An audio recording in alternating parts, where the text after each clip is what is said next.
Alrighty, we should be live. We are live? We are indeed live, so please give me a few moments to put the stream links where the stream links need to go.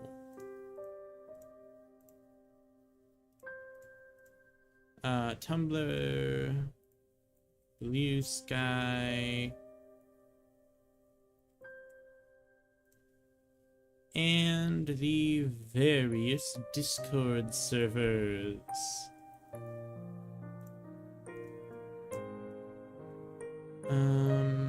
Okay. So while I am pulling up all of my things, I will say, insert Deltarune spoiler here. I'll fucking kill you, honestly. But same content warnings as last It Gets So Lonely Here stream. From what I can tell from just intuition, really, in the itch page, really they're mainly there are like 3 separate little story bits. A lot of the content warnings weren't applicable to the first story I followed, the beach story, the one with the mermaid that you can see last stream. So I'm thinking we're probably only gonna have this and then another stream after it of It Gets So Lonely Here, just doing all of the all 3 paths. This looks like a Flash game, I'm so sorry. It's made in Ren'Py, so you're not that far off. It's another it's a really it's the main thing for like indie visual novels, because it's really easy to learn as far as I can tell. I think that's all of the usual places I put the link. So, hello my rats and rodents, I'm Serotonin, also known as Corky, and welcome back to It Gets So Lonely Here. Last time we did one of the routes that led to the decisions with a mermaid, and it seems like this has a bit of canonical time loop with memory loss stuff. It's most likely just there to make the whole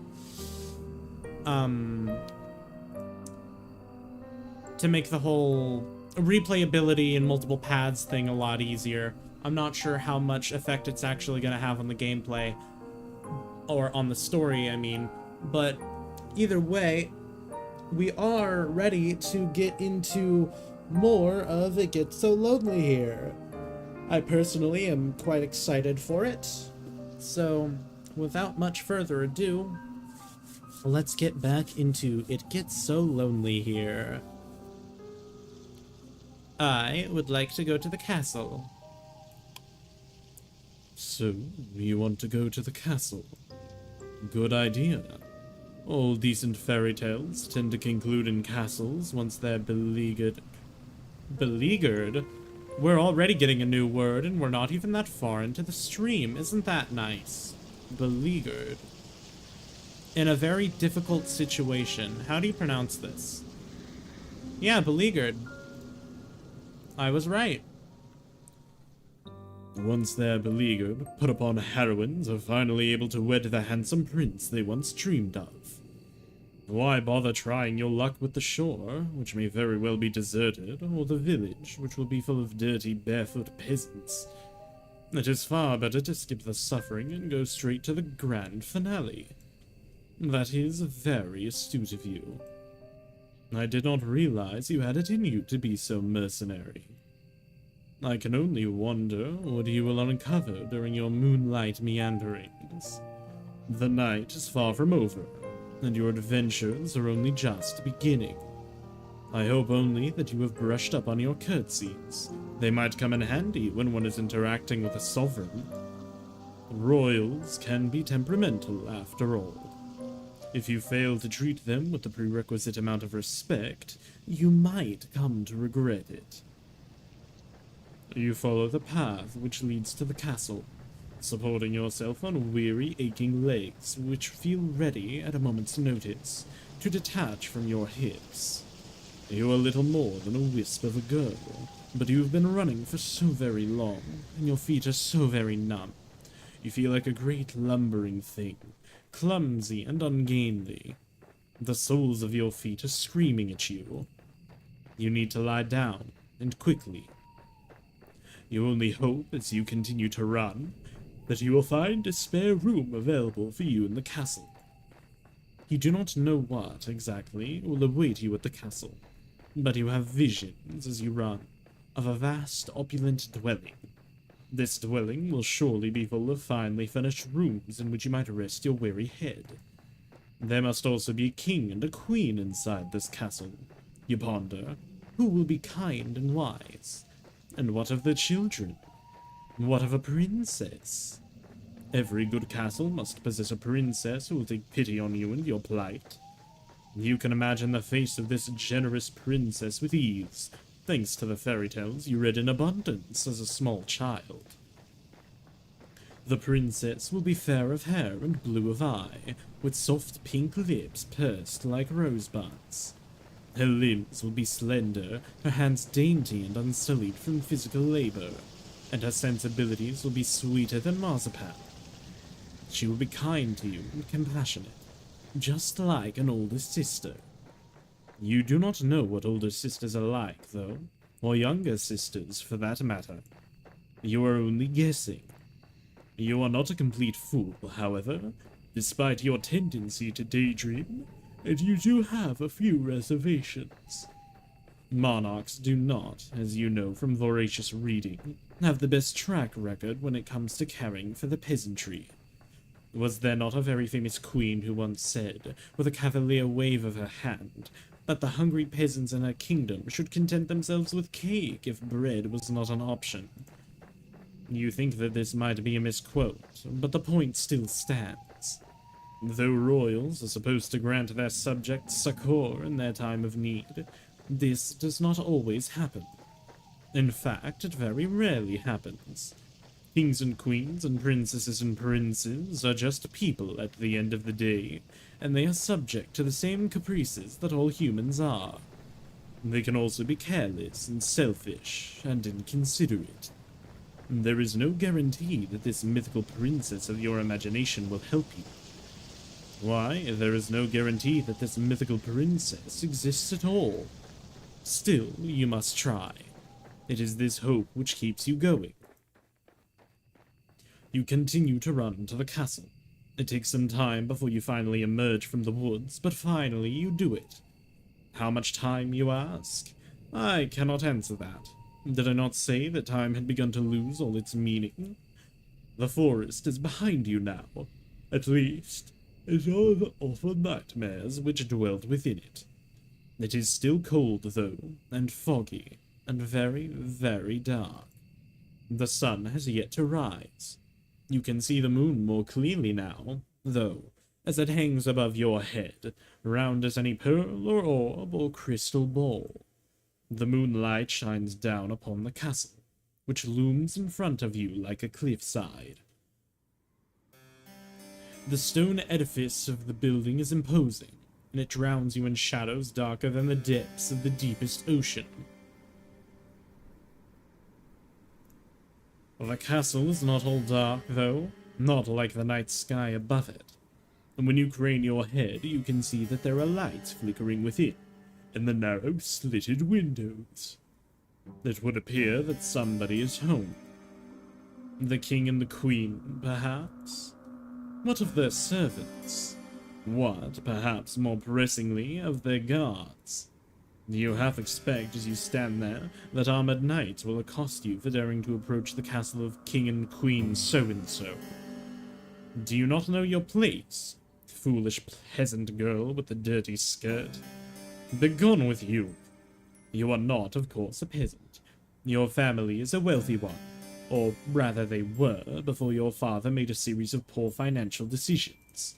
You do not look like a young lady right now, though, with your dirty face and your dirty skirt, which is torn at the hem. If any guards were to take you for a vagrant, it would not be surprising. But, though you stand there dithering, your filthy fingers hooked in front of your filthy skirt. You do not hear any cries. Nobody sounds the alarm. Lights might be on inside the castle, but there is nobody outside of its perimeter standing sentry. There is nobody to impede your entry, and the elaborate iron gates which are set into the vast stone walls about the castle's exterior are open, just a crack. It would be a trivial matter to slip inside. There is nobody to stop you. Why are you trembling now, you silly thing? You have come so very far, it would be an act of foolishness to turn around now. Go on, go. You inhale, perhaps in an attempt to screw up your courage, which has, at long last, begun to fail you. I love yawning so very much. And then you step forwards. You slide between the wrought iron gates, as stealthy and as secretive as a thief. Then cross the path which leads up to the tall, imposing structure. The domed doorway which leads into the castle itself, hewn from stone, is closed, but at a push of your palm it swings inwards. The door creaks alarmingly as it opens, the sound loud enough to split the silence like a thunderclap. You inhale at this and glance around, your eyes darting hither and thither. If there are any guards posted about the castle's grounds, they should all have been alerted by that sound. Will they come for you at long last? What will happen should they catch you?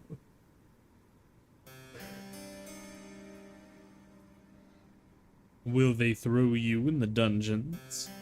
That does not sound like a pleasant way to spend a night. At least you would have a roof over your head, though, and you would not have to keep walking. Your feet really do ache. You stand there for an indeterminable amount of time, your heart pounding a panicked, irregular rhythm in the base of your throat. But no matter how much time elapses, no guards come. You are thankful for your good luck, though it does make you wonder, where is everybody? Why, it is almost as if all the people in the world have disappeared. Could you be the very last human left alive? You frown, then press your palm back against the door. You push less cautiously this time, heedless of the loud sound which splits the silence. There is no point in worrying about the guards, not when they might very well be non-existent. Your entry to the castle secured, you then take a step forwards. The door swings shut behind you, and the resultant slam makes you jump. You did not expect it. Your heart knocks against your ribs and, with wild eyes, you glance about. You are standing in a vast entrance hall made of stone, which splits off into any number of passages. At the very end of the hall, meanwhile, there is a large, elaborate staircase, one which seems to extend to the heavens themselves. It is dark inside the hall, but there are numerous torches, set in sconces in the stone wall, which are aflame. They offer some relief from the shadows. You can hear the faint sound of the wind outdoors as it moans against the castle's impervious walls, but you cannot hear any footsteps. You cannot hear any voices. You cannot, more importantly, hear any people. Maybe the castle is empty. Hello, welcome to the stream, just a carrot.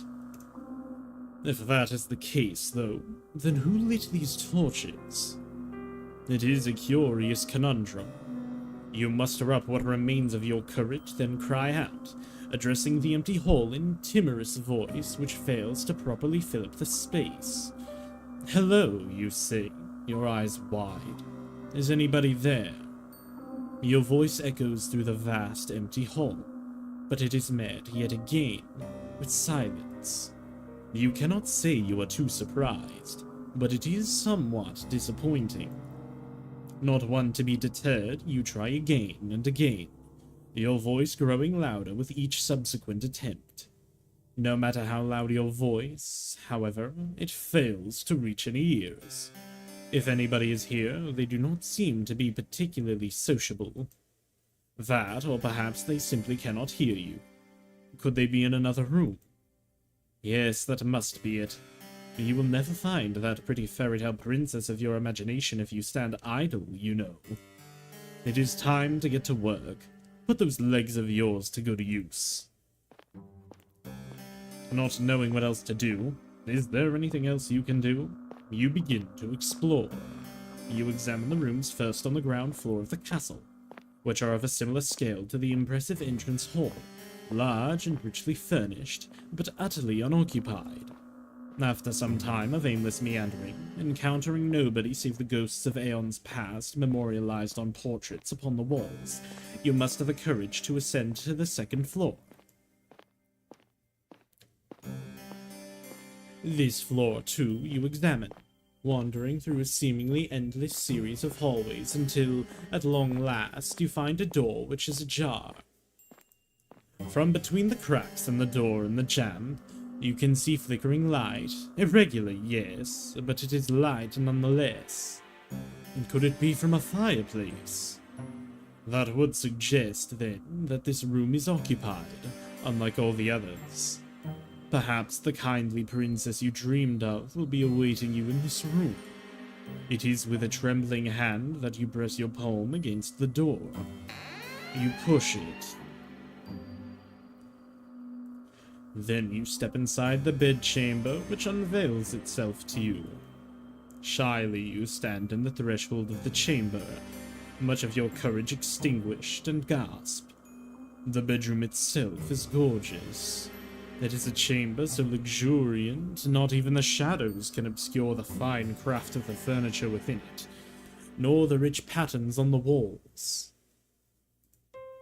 It is the girl inhabiting the chamber, however, who truly takes your breath away. Sitting upon the velveteen sheets of the towering four-poster is a girl in a sumptuous red gown who seems to be of a like age to you. You do not have a clear view of the girl's face. Her head is bowed, her gaze directed downwards at her lap. You can tell from her hair, however, and from her slender calves, which protrude from beneath the hem of her dress, that she is very pretty. The girl's hair is golden, just like freshly cut wheat, but it is the red of her dress which truly captures your attention. She is so striking you cannot look away from her. The girl is not alone in her chamber either. She has a companion, though this companion is not half so endearing as she. In her lap, perched upon her velvet skirt, is a doll. The doll's hair, like that of her mistress's, is golden, though much of it is hidden beneath a bonnet.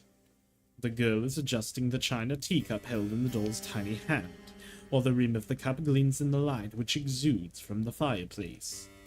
If the girl is of a similar age to you, it seems strange that she would content herself by playing with dolls. Is she not too old for it?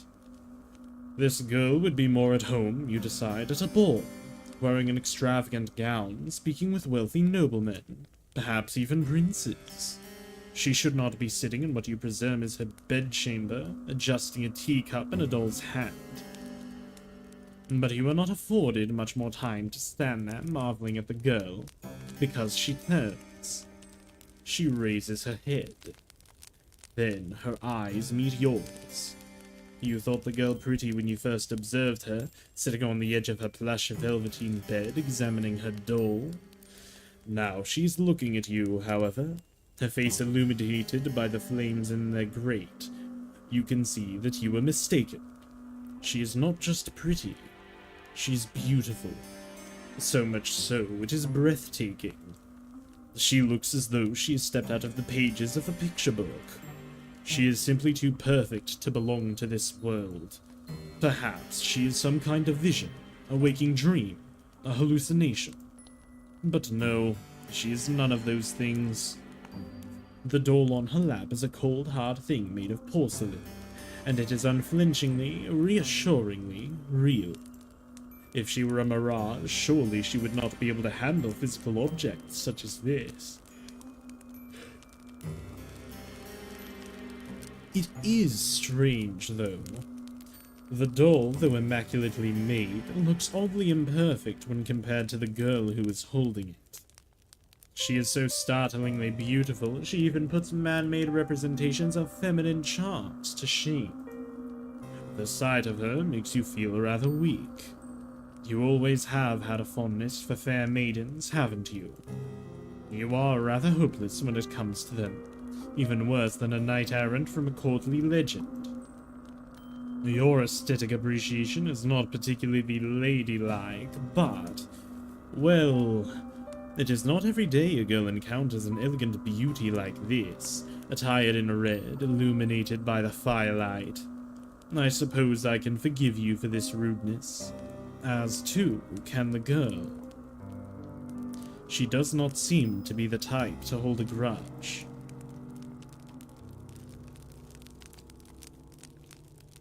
Oh, okay, I gotta figure out a voice for her.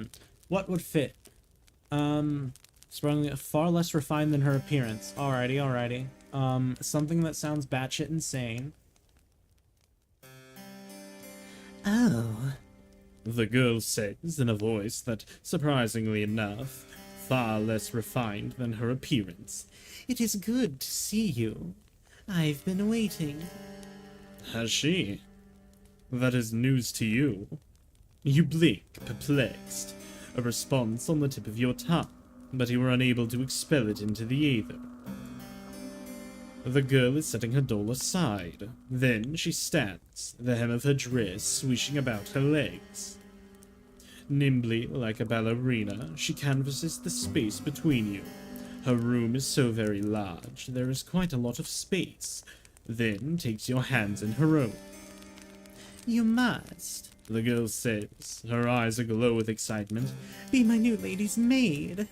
It's been a while, but it's such a relief that you finally arrived. I knew that you would. You'd never leave me alone, not when you knew how long I was waiting.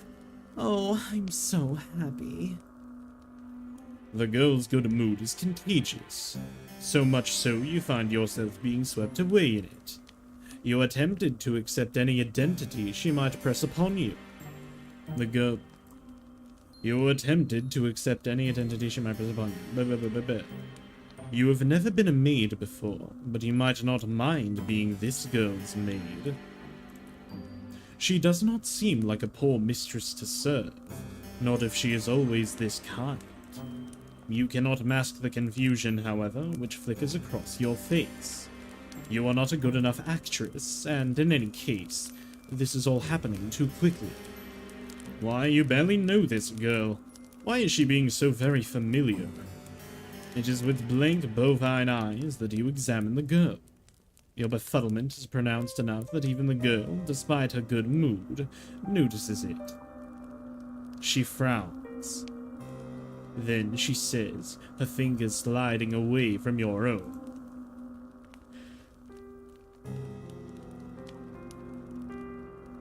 Excuse me, really bad yawn there. Or am I mistaken? Are you not my new lady's maid after all? The disappointment in the girl's face is abundant. So much so your heart clenches. You do not know her, she is still a stranger, but you are stuck. You are struck all of a sudden with the intense desire to appease her. You do not want to let her down. The thought is devastating. You are not aware, you tell her, that you had applied to be her maid, but if that is what she wills, you would not be opposed to it. You pray that she forgives you, though, for your discombobulation. You come from a distant country, and you have traveled for many miles. You know not where you are, and you do not know who she is. What? You don't know who I am? It is regrettable, you tell her, but no, you do not know her, though that is no fault of her own. Why, you have spent such a long time running, you hardly even know yourself. Ah, so you're a fugitive, then, from another country. I see. I won't pry into your past, then, if you'd rather forget about it. I don't mind sharing my past with you, though. Everybody in this country knows who I am. After all, or at least, they should.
At some point, my microphone disconnected, and I do not know at which point.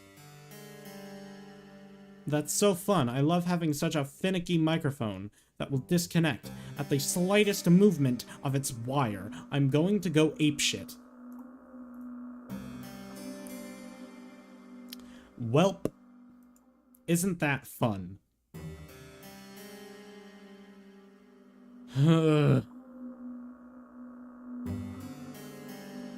hell? Hold on.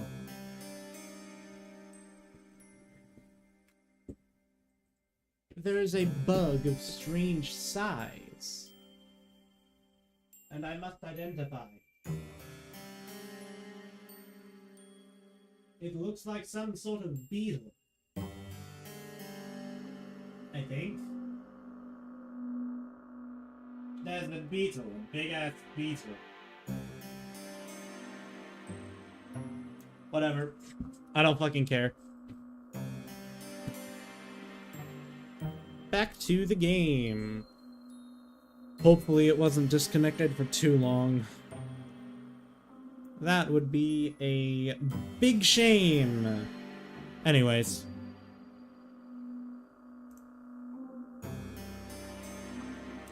You're not just a scullery maid, you're my lady's maid.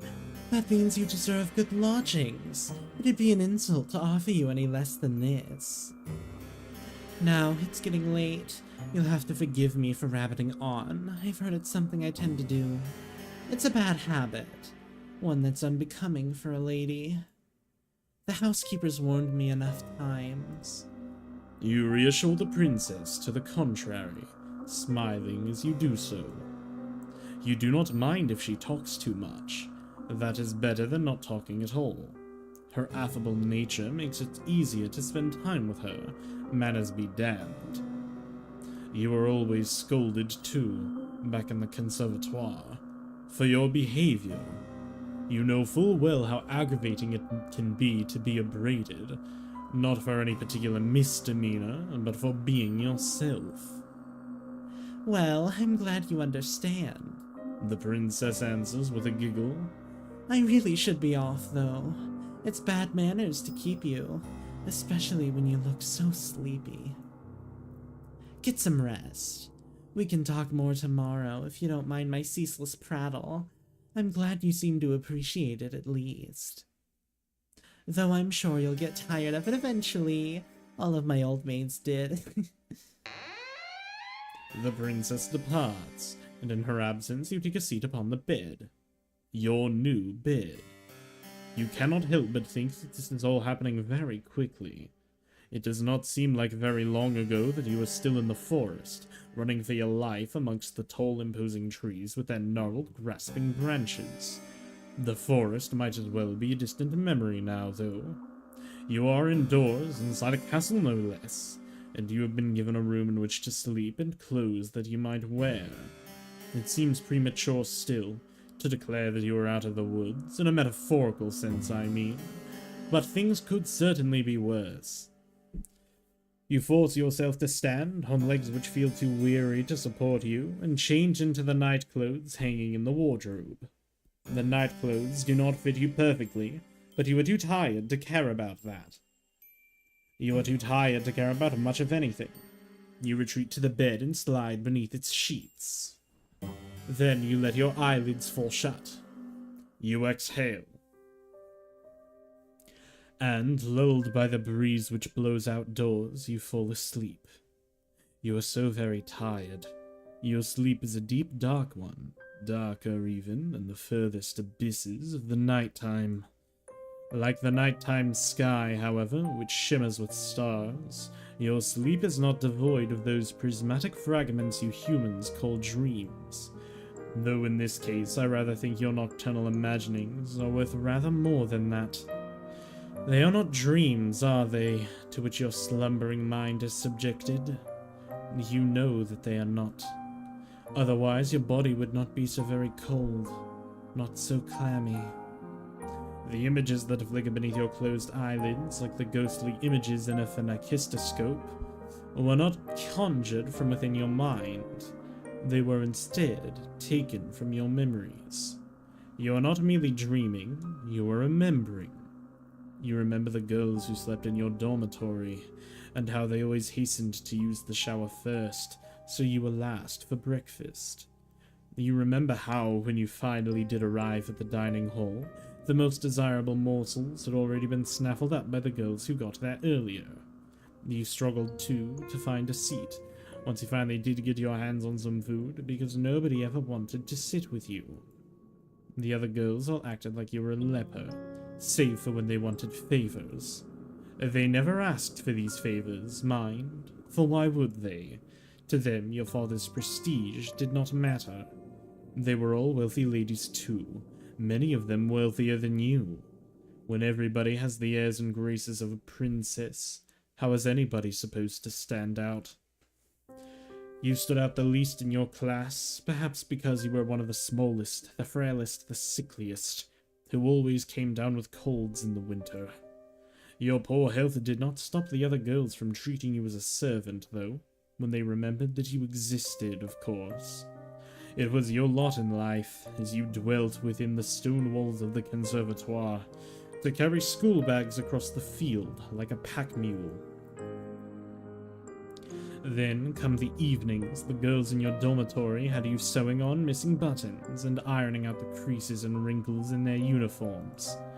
If there was an odd job that needed performing, you would always be asked. But these girls did not ask you. That would have been too civilized.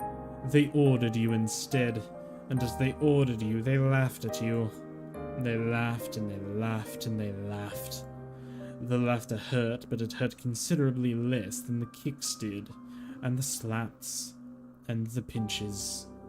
Once during an embroidery lesson, one of your classmates had an accident with her sewing scissors. She stumbled, or at least she pretended to, and before you knew it, the silvery blades of those scissors were embedded in your left palm. This happened quite some time ago, when you were even littler than you are now, but you can still remember it. It hurt a lot. The scissors were sharp and they perforated your skin, not all the way down to the bone, but enough to bleed.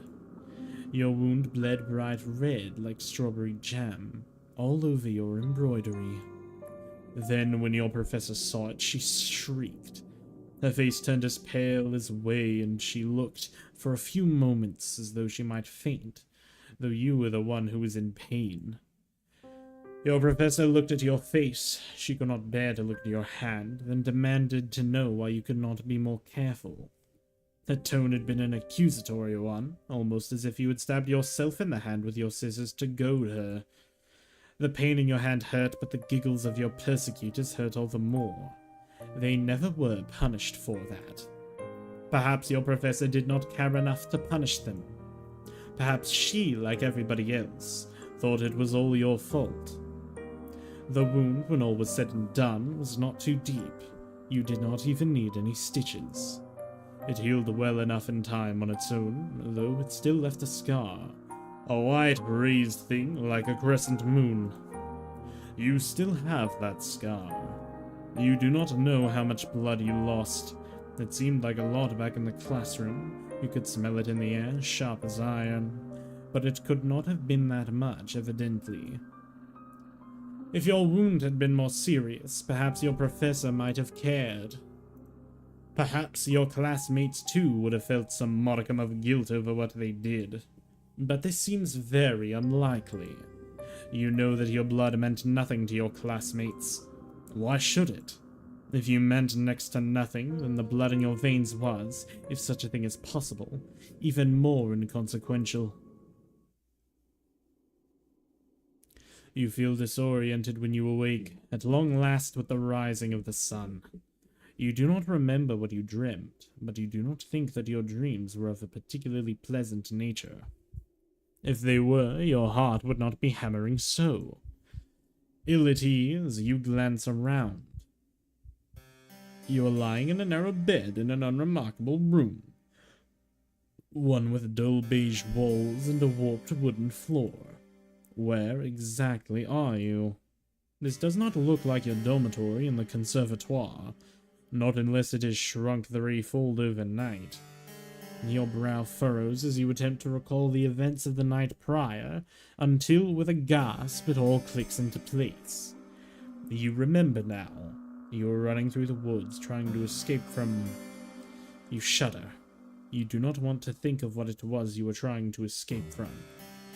You presume that you must have given your hunter the slip, though, because you are still in one piece, awake and alert enough to face the dawning of a new morning. You still have all of your limbs, and your facial features appear to be in the correct configuration. That is more than enough to be getting along with. You look to the foot of your bed, then blink, bemused at your discovery. You can see lying upon the sheets a garment, 2 garments actually, of black and white, folded into a neat white square. What could that be? A maid's outfit, canonically going into a maid dress. Don't you love it? If so, it would not be too surprising. You can now recall your visit with the princess the night prior, and her assertions that you must be her lady's maid. Well, if that is the role she wants you to assume, you have no qualms with it. It is far preferable to the other role you played last night, that of a startled quarry running from its pursuer. You press your fingers against the humble maid's attire. It feels surprisingly soft to the touch, not coarse like you expected. These clothes are rather fine. Did the princess put them there? If so, that is all the more reason to wear them. You're not churlish enough to deny her hospitality. You rise from your new bed, then undress yourself, unbuttoning the front of your plain white nightgown and setting it aside. This task accomplished, you then clad yourself in your new attire, black, white, and eminently sensible. You feel very far away from the girl that you once were. Your face might be the same as always, but something within you seems to have changed. You are no longer a student, not as long as you mean to reside within the princess's castle. You would far rather be her servant. Assured of your newfound identity, you retreat from your chamber, then make your way to your mistress's bedroom. The castle is a large one with many, many rooms and many, many hallways to connect them, and for a brief while you find yourself horrendously lost. You cannot remember where the princess's bedroom is. You are beginning to feel rather disoriented when, to your relief, your eyes snag upon a stairwell that looks rather familiar. Could this be the way? You ascend these steps, your footfalls cushioned by the plush carpet which lines them, then find your way down the very same hall you traversed the night prior. If your memory does not fail you, then the princess's bedroom ought to be... Yes, it is here.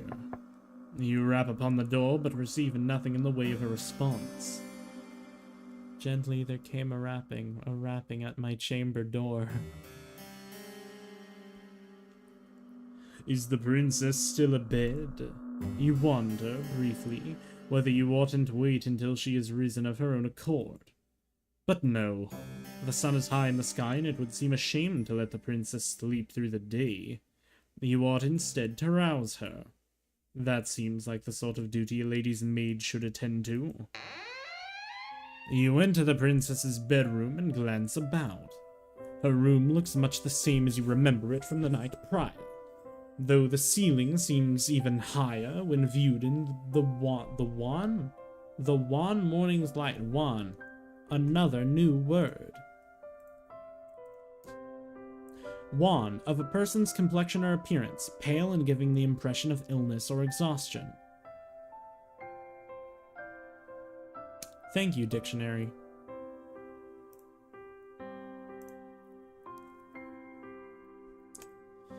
You can see, now that there are fewer shadows to impede your view, how very opulent your young mistress's abode is. Her armoire is large and imposing, as is the grate in which you will be expected to keep a fire lit during the nights. The princess herself, meanwhile, is curled on her side beneath the sheets, looking rather less grandiose than her title would suggest. She is attired in a nightgown adorned with frills, and her hair is spilt across a pillow like spilled gold. In her slender arms, meanwhile, held to her chest, is a doll, the very same one she was cosseting last night. You suppose this doll must be her favorite. Idly, you wonder what the doll's name is, though you do not suppose it matters all that much. It is time to wake your mistress. You call out to the princess, but she is largely unresponsive. Her eyelashes are still sewn tightly shut and her lips pursed in slumber. Hold on, I'm getting a text.